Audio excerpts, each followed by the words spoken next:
Y de lo que no se habla es precisamente de lo que estamos hablando en el día de hoy, de lo que prácticamente nadie quiere oír por diversas cuestiones, pero sobre todo porque implica, sin ninguna duda, tomar decisiones importantes. De alguna manera también se pone el eje en intereses y por supuesto que hay quienes no quieren resignar sus propios intereses. Es de la pobreza, es de la indigencia, pero sobre todo de lo que se circunscribe alrededor de la pobreza y de la indigencia, que es de la desigualdad. Porque la Argentina ha tenido a lo largo de las últimas décadas un fuerte crecimiento durante algunos periodos. No ha sido continuo, no ha sido constante. Y quizás ese ha sido el rasgo fundamental de la Argentina a lo largo de los últimos 100 años, le diría yo. La Argentina enfrenta ciclos de crecimiento y ciclos de parate. Se llaman ciclos de stop and go en economía.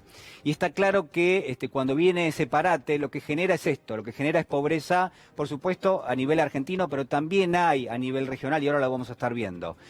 Lo que quiero marcarle es lo siguiente. Hay en la Argentina un problema que es crónico, un problema que es cíclico, un problema que sobre todo tiene el foco en la desigualdad, porque cuando la Argentina crece no puede rescatar de la pobreza a quienes se ven sumidos precisamente en esa situación cuando la Argentina entra en crisis.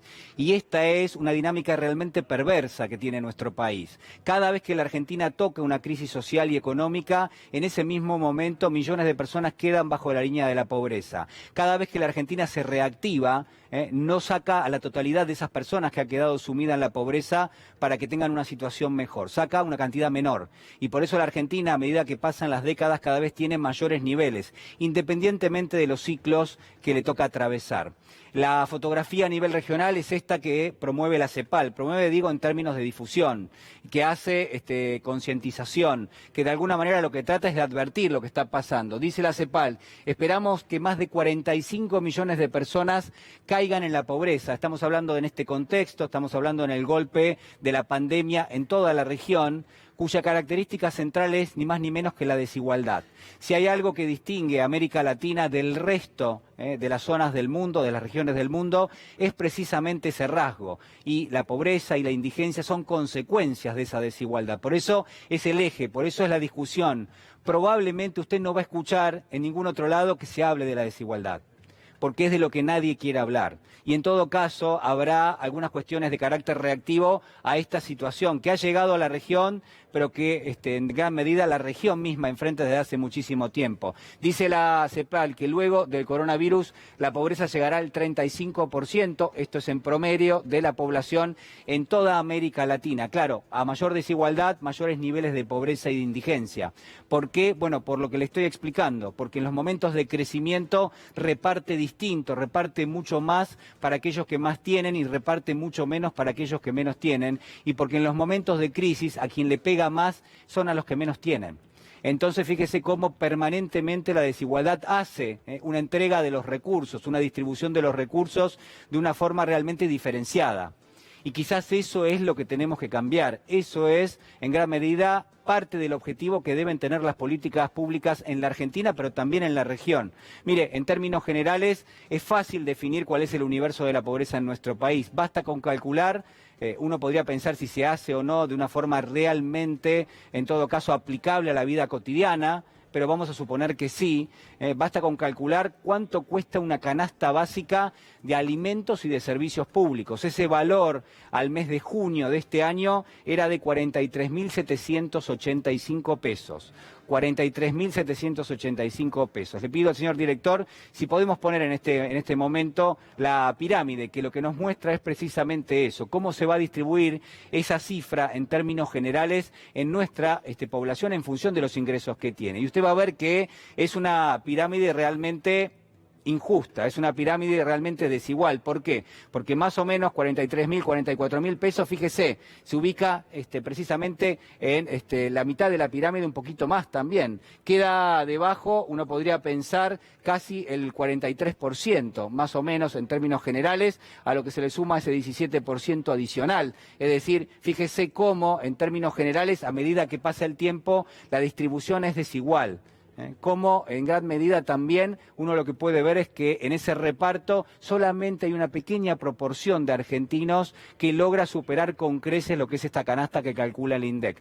Pasa lo mismo también con la indigencia, donde los registros son a la mitad de la pirámide 45.000 pesos, son hogares que apenas pueden afrontar lo básico, es prácticamente mucho más que la mitad de nuestro país. Y en ese contexto entonces cada vez menos los hogares que pueden hacerlo de una forma un poquito más holgada. Es la problemática, es esto lo que tenemos que tener en mente cada vez que discutimos otras cuestiones, que quizás no relacionamos directamente con la desigualdad, por ejemplo, lo que es el marco tributario, por ejemplo, lo que son los impuestos, por ejemplo, también algo que uno podría considerar que es un atenuante, pero que no es suficiente, como es el aporte extraordinario de las grandes fortunas, algo que es necesario, pero que no es suficiente. La Argentina tiene que darse una discusión más profunda, una discusión que tenga que ver con un modelo económico, una discusión que tenga en cuenta los altos niveles de endeudamiento a lo largo de las últimas décadas en la Argentina, pero en periodos particularmente que han sido gravosos para nuestro país, por ejemplo, los últimos 4 años. Algo de todo esto mencionaba el ministro de Economía, Martín Guzmán. Escúchelo.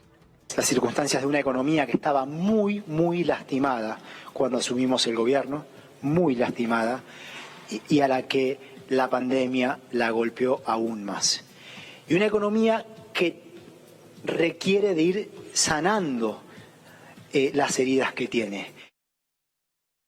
Bueno, ahí está. Hay que sanar las heridas, dice el ministro. La verdad que cuesta muchísimo. ¿Por qué? Porque son heridas profundas que se van sedimentando, porque están directamente montadas sobre la estructura económica de la Argentina, una estructura que es realmente desigual, que se ha consolidado de esa manera a lo largo de las últimas décadas, que no ha podido torcer el destino de pobreza, el destino de indigencia ya de algunas generaciones de argentinos, que no le ha podido dar oportunidades de trabajo, oportunidades de desarrollo, y quizás en ese contexto entonces la pregunta es ¿cuándo va a llegar esa hora? ¿En qué momento empieza la Argentina a salir? ¿Acaso uno podría preguntarse si alcanza, y yo creo que no, con lo que es el asistencialismo, que es necesario, porque como dice en gran medida Bernardo Kosakov, que es sin ninguna duda, creo yo, uno de los mejores técnicos que tiene nuestro país en esta materia, lo que dice es primero hay que darle de comer a las personas y después discutimos las políticas. Bueno, que se aproveche el tiempo en el que la Argentina esté un poquito mejor en términos económicos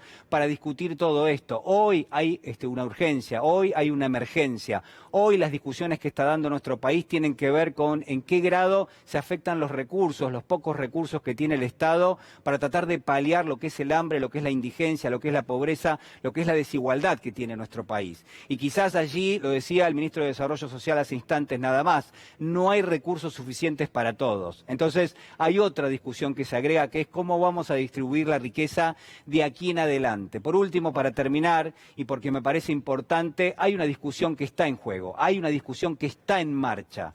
A pesar de la pandemia, a pesar de la cuarentena, el gobierno ha instrumentado cambios que son notables y que en gran medida tienen que perdurar. Por ejemplo, estar prestando atención a aquellos que son los más vulnerables en la sociedad, que ya son casi 19 millones de personas. Que son 19 millones de personas en nuestro país, ni más ni menos que eso. Entonces hay que prestar atención. Algo también referenciaba a este escenario el presidente de la Nación, Alberto Fernández. Escúchelo. Desestabilizar la democracia argentina solo pudo ser producto de la locura de alguien, que vienen de la oposición, muy irracionales. Creo que algunos medios están muy enojados con nosotros por otros motivos, y cuando llegue el momento de votar va a castigar a los que maltratan tanto a la democracia, no al gobierno que fue elegido hace 9 meses, a la democracia. Nosotros no entramos por la ventana, entramos porque casi el 49% de la gente nos votó. Y a algunos no le gustará, porque le hubiera gustado ganar a él, pero no ganó. Y en democracia, el que gana gobierna y el que pierde, por lo menos se opone lealmente. Son los invisibles, son los que sufren la pobreza, pero también son aquellos que son perjudicados cada vez que discutimos otras cosas, cada vez que corremos a un costado cuestiones que pueden resultar distantes, pero que son importantísimas. ¿Qué grado de impuestos vamos a pagar en la Argentina? ¿Cuáles son? ¿Qué calidad de impuestos tiene nuestro país? ¿Cómo distribuye cada vez que hay ingresos, cada vez que crea riqueza? Y al mismo tiempo, ¿cuáles son las oportunidades que le da a aquellos que no tienen la suerte de nacer en un lugar que los vaya acompañando a lo largo de la vida? Hay muchísimos argentinos que están en esta situación. Mire, no existe la meritocracia en gran medida, y lo que hay que plantear en este sentido es la discusión pura y dura. En términos genéricos, lo que podría decirle es que el gran ausente, el gran invisible, es la mención de la desigualdad y las discusiones que tiene que traer. Que en la Argentina haya estos niveles de pobreza e indigencia es realmente alarmante, guarda una relación con la pandemia, obviamente esto es así, pero al mismo tiempo habrá que pensar qué pasaba en los últimos años, en las últimas décadas en la Argentina, cómo influyó el endeudamiento, cómo influyó el modelo económico que dejó afuera a millones de argentinos y a los cuales les está costando regresar para ser el centro precisamente de todas esas políticas que estamos reclamando desde esta columna.